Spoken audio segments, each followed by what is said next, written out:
I am the Tofu Golem. Please enjoy the video.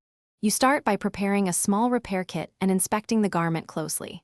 Once done, mark every loose button, seam gap, or frayed hem so you don't miss anything. You should reattach buttons first and use short, tight stitches to prevent future loosening. If a hem is pulled, pin it at the proper length, then baste quickly to hold it. Make sure to match thread color and test tension on a scrap to avoid puckering. You now tackle stronger repairs using the right stitches and patches. Use a backstitch for durability and double your thread where straps or knees receive stress. For holes or worn spots, align a patch under or over the tier and iron on, then stitch around the edge for longevity. When a zipper fails, remove it cleanly, insert a replacement, and test several times. Make sure to finish raw edges with a zigzag stitch. You complete repairs by pressing and reinforcing key areas so the uniform looks neat. Once pressed, add a name label and note washing instructions to prevent repeat damage.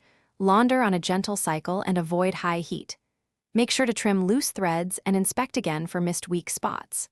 If things go wrong, such as fabric puckling or misaligned hems, stop, loosen the stitch tension, remove the offending thread, and restitch slowly while holding the fabric flat to restore an even finish. Thanks for watching. Consider subscribing if we helped you today.